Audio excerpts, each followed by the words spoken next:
ሰላም እንዴት ናችሁ? ውድ የክለባችን ቼልሲ ቤተሰቦች በሙሉ ዛሬ የተለያዩ የቼልሲ የዝውውር መረጃዎችን ይዘንላችሁ መተናል። ከታማኝ ምንጮች ብቻ ያገኘናቸውን እስከ መጨረሻው ድረስ በመከታተል ቪዲዮዎችንን እንዲሁም ላይክ በማድረግ ቻናሉን ሰብስክራይብ በማድረግ አብሮነታችሁን አሳዩን ስንል እንጠይቃችኋለን። ምክንያቱም ደግሞ ለእናንተ ቀን በቀን የዝውውር መረጃዎችን እያደረስን እንገኛለን።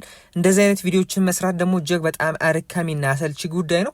ስለዚህም እናንተ ላይክ በማድረግ ቪዲዮን እስከ መጨረሻው ድረስ በመከታተል በተለይም ደግሞ ቻናሉን ሰብስክራይብ በማድረግ አብሮነታችሁን አሳዩን፣ ድጋፋችሁን አሳዩን ስንል በትና እንጠይቃችኋለን። እንደማትሳፍሩን እናምናለን። የመጀመሪያ መረጃችን የሚሆነው ኒኮላስ ጃክሰን ነው።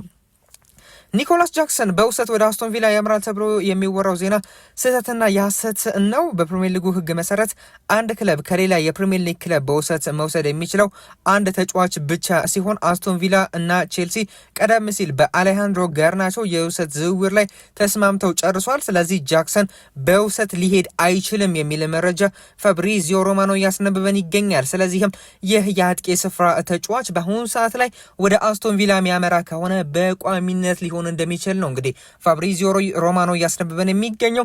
እሱም ብቻ አይደለም እንግዲህ ፋብሪዚዮ ሮማኖ ተጫዋቹ ወደ አስቶን ቪላ ማምራትን ይፈልጋል፣ አስቶን ቪላም ተጫዋቹን ይፈልጓል።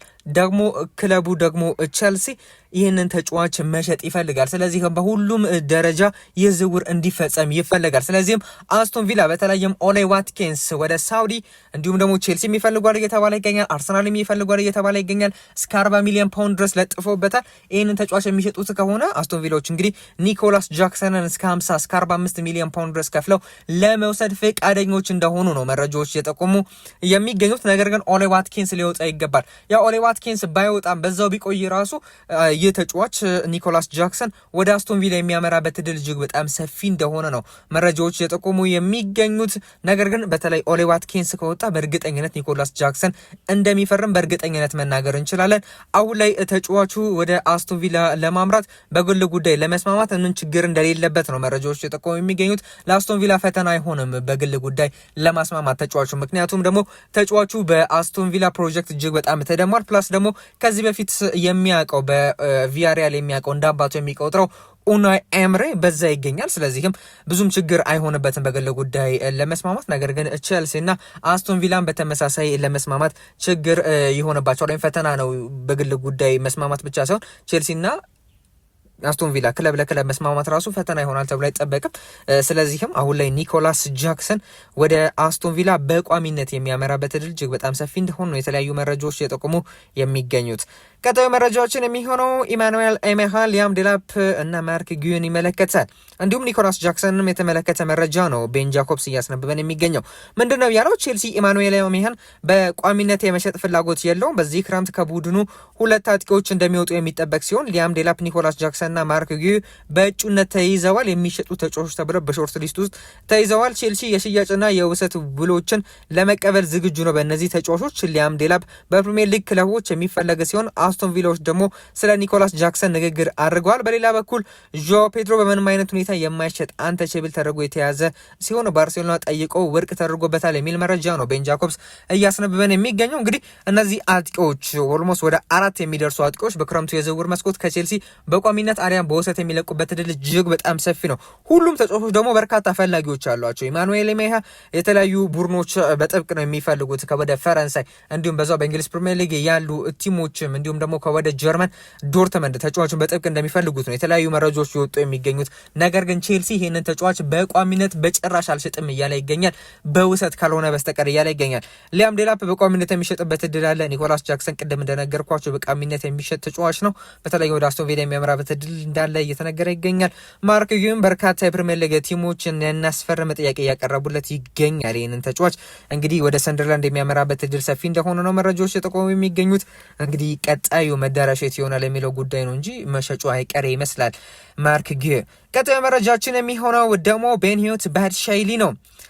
ሉካ ቼርቼዮኔ የተባለው የጣሊያን የሬዲዮ ዘጋቢ በጣሊያን ስቴሽን ውስጥ የሚሰራ የስፖርት ዘጋቢ ነው። ሉካ ቼርቼዮኔ እንግዲህ ምንድነው ያለው ስለ ቤኒዮት ባርሻይሊ? ቼልሲ ፈረንሳዊውን የመሃል ተከላካይ ቤኒዮት ባርሻይሊን ለጣሊያኑ ናፖሊ በውሰት ለመስጠት ፈቃደኛ ሆኗል። ዛሬም የውሰት ውሉ ዝርዝር ጉዳዮች ለመጨረስ ንግግሮች ይካሄዳሉ የሚል መረጃ ነው ይዞ የወጣ የሚገኘው። ሲሞን ጆንሰን የተባለው ደግሞ የዘ አትሌቲክስ ዘጋቢ ምንድነው ያለው? ቤኒዮት ባርሻይሊ በዚህ የክረምቱ የዝውውር መስኮት ቼልሲን ለቆ እንደሚሄድ ይጠበቃል። ክለቡም ለተጫዋቹ የ30 ሚሊዮን ፓውንድ የዝውውር ዋጋ ለጥፎበታል። ነገር ግን ተጫዋቹ በቋሚነት ሆነ በውሰት የሚለቅበት እድል እጅግ በጣም ሰፊ ነው የሚል መረጃ ነው ይዞ እየወጣ የሚገኘው። በቋሚነት የሚገዙ ከሆነ እንግዲህ እስከ 30 ሚሊዮን ፓውንድ ድረስ ቼልሲ ይፈልጋል። እንግዲህ እጅግ በጣም የቢዝነስ ሰዎች ናቸው ቼልሲ። ቤኒዮት ባርሻይሊን 30 ሚሊዮን ፓውንድ ድረስ እንደሚያወጣ ገምተውታል። እንግዲህ ይሸጡታልም ተብሎ ይጠበቃል። እንግዲህ የሚታሙ አይደሉ በመሸጥ ረገድ እንግዲህ ክለባችን ባለቤቶች። ቤኒዮት ባርሻይሊ በአሁኑ ሰዓት ላይ በናፖሊ በጥብቅ የተፈለገ ይገኛል። በውሰት ነው መውሰድ የሚፈልጉት። ኦብሊጌሽን ኖሮ ኦፕሽን ኖሮ እስካሁን ድረስ አልተጻራም። ነገር ግን ተጫዋቹን በውሰት ማስፈረም እንደሚፈልጉ ነው መረጃዎች ይወጡ የሚገኙት። ሌላኛው መረጃችን ፊሊፕ ዮርገንሰን ነው። ግብ ጠባቂያችን ፊሊፕ ዮርገንሰን በውሰት ውል በልዋን ዲል ወደ ፈረንሳይ ስትራስቡርግ በብሉኮ ባለቤትነት ስር ያለ የቼልሲ እህት ክለብ ለማምራት ንግግር ላይ ይገኛል። በተጨማሪም የእንግሊዙ ኮንቨንትሪ ሲቲም ይፈልጓል። ተጫዋቹ ከአውስትራሊያ ሲድኒ ጉዞ ወደ ለንደን ከተመለሰ በኋላ በጨዋታው ስብስብ ውስጥ እንግዲህ የሚካተትበት ከዚህ በኋላ ባሉት ጨዋታዎች የሚካተትበት እድል አነስተኛ እንደሆነ ነው እየተነገረ የሚገኘው። አሁን ላይ ሊከፈለው የሚችለውን ደሞዝ እየተወያየ ይገኛል ነው እየተባለ የሚገኘው። ኒዛር ኪንሴላ የተባለው የቢቢሲ ዘጋቢ ነው ይህን መረጃ ይዞ መውጣት እየቻለው። እንግዲህ በክረምቱ የዝውውር መስኮት እነዚህ ተጫዋቾች ይሸጣሉ ተብሎ ይጠበቃል። እንግዲህ አሁን ላይ እንግዲህ ቼልሲ በክረምቱ የዝውውር መስኮት እነዚህን ዝውውር ካጠናቀቀ በኋላ ሌሎችንም ዝውውሮች ይፈጽማል ተብሎ ይጠበቃል። የተለያዩ ተጫዋቾችን ያስፈርማል ተብሎ ይጠበቃል እንግዲህ ቼልሲ። ነገር ግን አሁን የነገርኳችሁ ተጫዋቾች ግን ከቼልሲ ቤት የሚለቁበት እድል እጅግ በጣም ሰፊ እንደሆነ ነው የተለያዩ የመረጃ ምንጮች ታማኝ የተባሉ የመረጃ ምንጮች እየዘገቡ የሚገኙት። ቀጣዩ መረጃችን የሚሆነው ደግሞ እንግዲህ ቼልሲ በዛሬው ዕለት ከWS ወንደረርስ ከተባለ የአውስትራሊያ ቲም ጋር ተመጫወት ችሎ ነበረ። በዛም ደግሞ 6-4 በሆነ ውጤት ቼልሲ ማሸነፍ ችሏል። እንግዲህ እጅግ በጣም አሪፍ ጨዋታ ነበር። በተለይም ቼልሲዎች ከሙሉ የጨዋታ የበላይነት ጋር እጅግ በጣም አስገራሚ የሆነ ጨዋታ ጋር እንግዲህ መጫወት ችለዋል።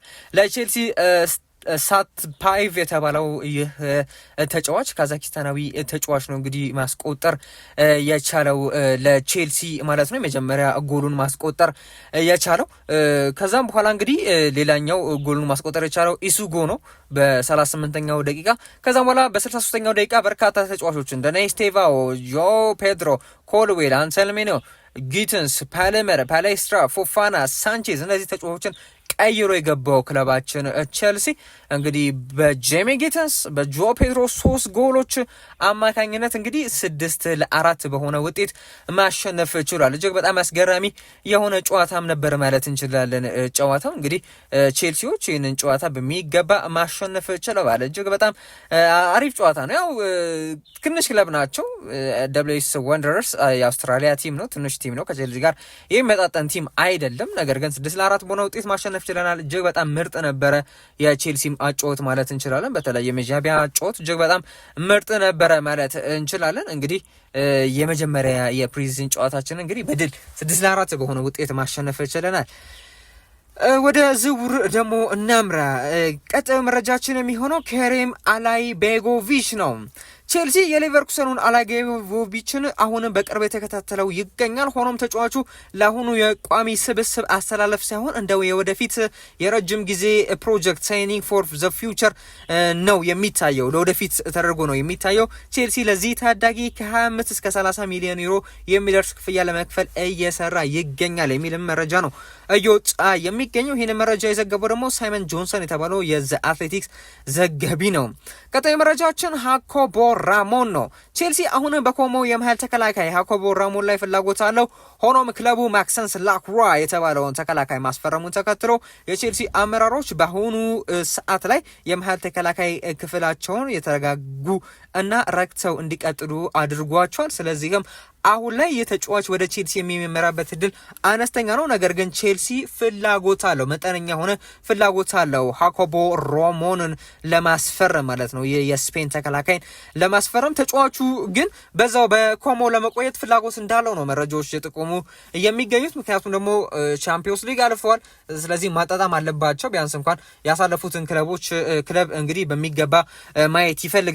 ያንን ተከትሎ ደግሞ እንግዲህ በዛ መቆየት ነው የሚፈልገው። ነገር ግን ቼልሲ አሪፍ ገንዘብ ካቀረበ ፕላስ ደግሞ አሪፍ የሆኑ ነገሮችን ካሳየ እንግዲህ ያኮብ ራሞን ወደ ቼልሲ የሚመጣበት እድል እንዳለ ነው ዘ አትሌቲክስ እየዘገበ የሚገኘው። ቀጣዩ መረጃችን የሚሆነው እንግዲህ ዳኒ ዌልቤክ ነው።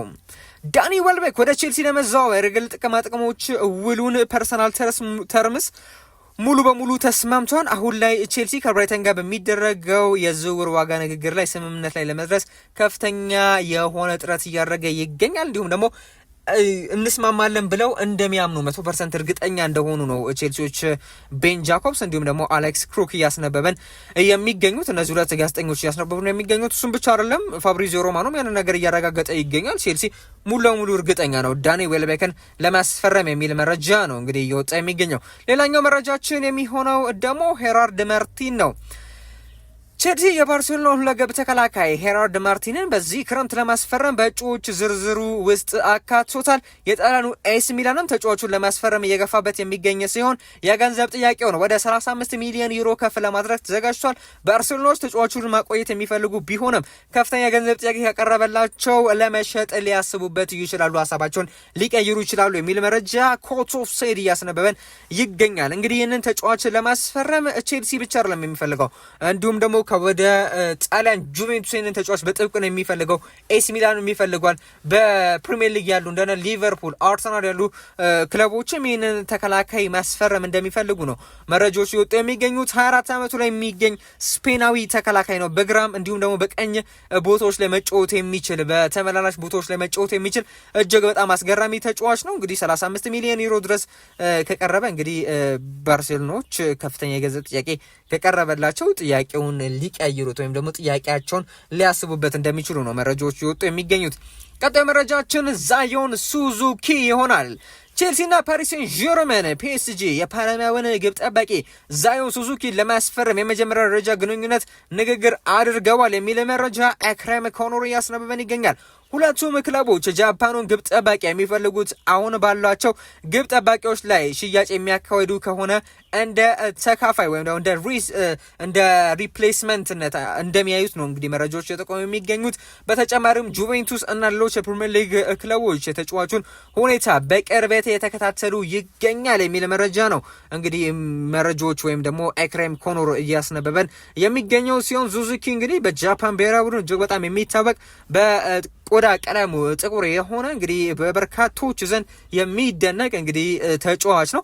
እጅግ በጣም አስገራሚ የሆነ በተለይም ደግሞ በርካቶች የሚወዱት አይነት ባህሪ ያለው እንደሆነ ይታወቃል። በበርካቶች ዘንድ የሚደነቅ ነው። እንግዲህ ከሱ ጋር የተጫወቱት ከሱ ጋር በተቃራኒ የተጫወቱት እሱን ያሰለጠኑት የተለያዩ ሰዎች ለሱ ቅርበት ያላቸው ሰዎች ስለዚህ ተጫዋች መልካሙን ነገር ነው እንግዲህ የሚናገሩት። በተለይም በሜዳ ላይ ካለው ብቃት በተጨማሪ ከሜዳ ውጭ የሚያሳየው ባህሪ እጅግ በጣም አስገራሚ እንደሆነና መልበሻ ቤትን የሚያረጋጋ እንዲሁም ደግሞ መልበሻ ቤትን የማይበጠብጥ ማረጋጋቱ ብቻ ሳይሆን አለመበጥበጥ ራሱ አንድ አስፈላጊ ነገር ነው። ዝም ማለት መረበሽ ብቻ አለመረበሽ ብቻ ሳይሆን የተጣሉትን ማታረቅ ሊጣሉ የነበሩትን እንዳይጣሉ ማገላገል ብቻ ሳይሆን ዝም ማለት ራሱ አንድ አድቫንቴጅ እንዳለው ይታወቃል። ስለዚህም ተጫዋቹ እጅግ በጣም አሪፍ ባህሪ ያለው አሪፍ የሆነ ጨዋታን መጫወት የሚችል እጅግ በጣም አስገራሚ ተጫዋች ነው። እንግዲህ ተጫዋቹ በአሁኑ ሰዓት ላይ በፓርማ እየተጫወተ የሚገኝ እጅግ በጣም አስገራሚ ተጫዋች ነው። እንግዲህ የጋናና የአሜሪካ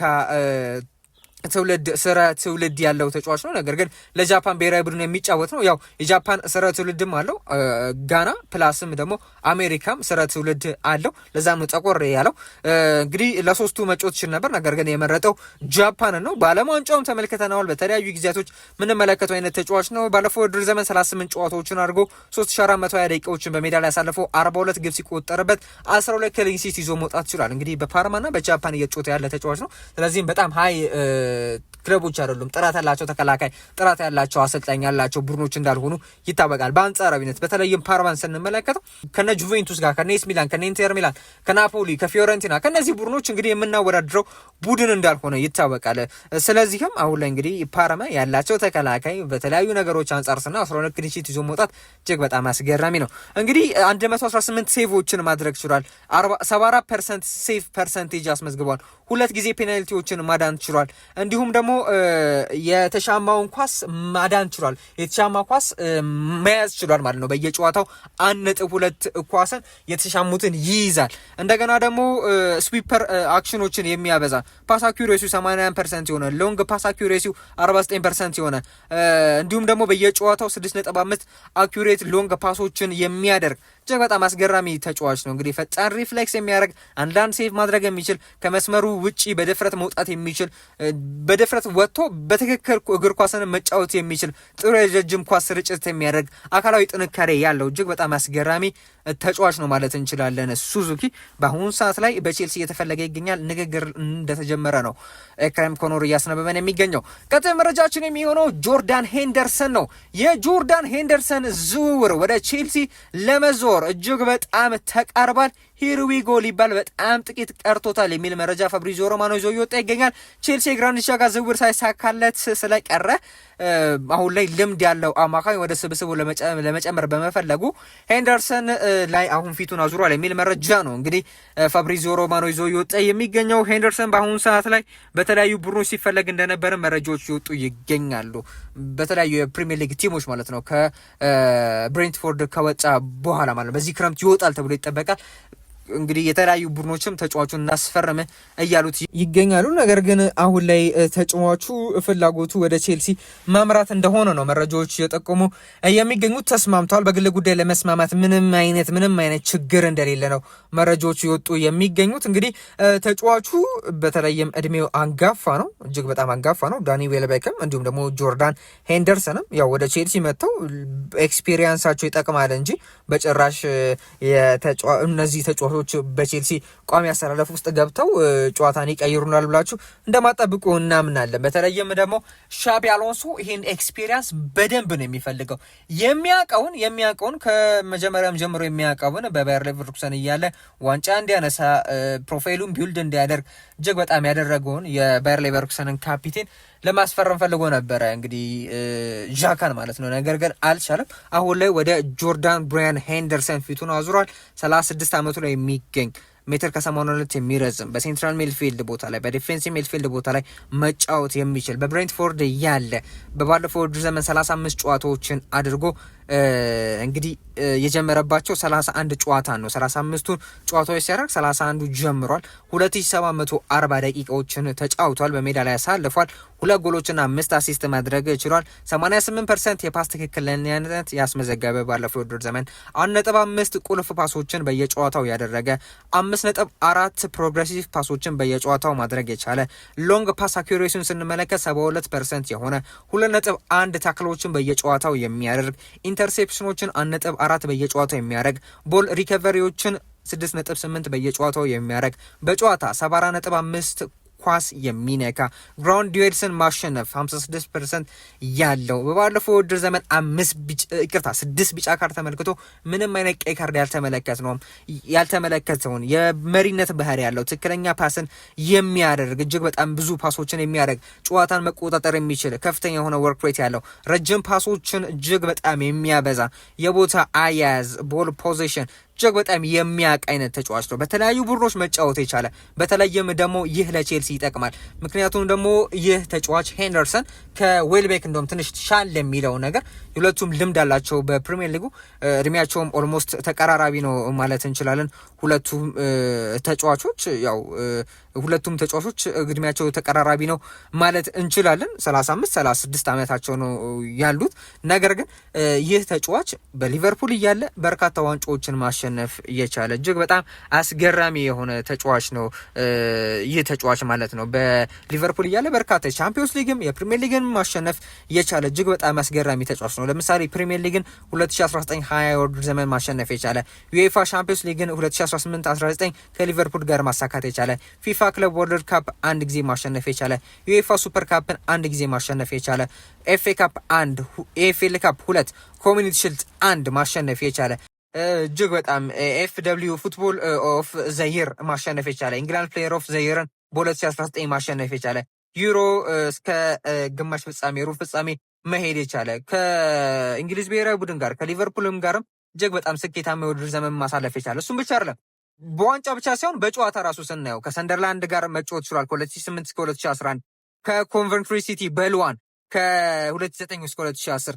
ሊቨርፑል 2011 እስከ 2023 በአሊቲያድ በሳውዲ አረቢያ ነው ይሄ ከ2023 እስከ 2024 ወደ አያክስ አምርቶ ደግሞ ከ2024 እስከ 2025 በአያክስ ቤት እንዲሁም ደግሞ አሁን ላይ ከ2005 ጀምሮ እስካሁን ድረስ በብሬንትፎርድ መጫወት የቻለ እጅግ በጣም በፕሪሚየር ሊጉ ልምድ ያለው ተጫዋች ነው። ለቼልሲ እጅግ በጣም ይጠቅማል። በተለይም ባለው ኤክስፒሪየንስ አማካኝነት ይጠቅማል ብዬ የማስበው ተጫዋች ነው። እስቲ እናንተን ሀሳብ አስተያየት በኮሜንት ላይ አሳውቁኝ። ለዛሬ ያዘጋጀው ፕሮግራም ይህን ይመስል ነበር። እስከ መጨረሻው ድረስ ተከታተላችሁን ላይክ እና ሰብስክራይብ ስለምታደርጉ እጅግ አድርገን እናመሰግናለን። መልካም ጊዜ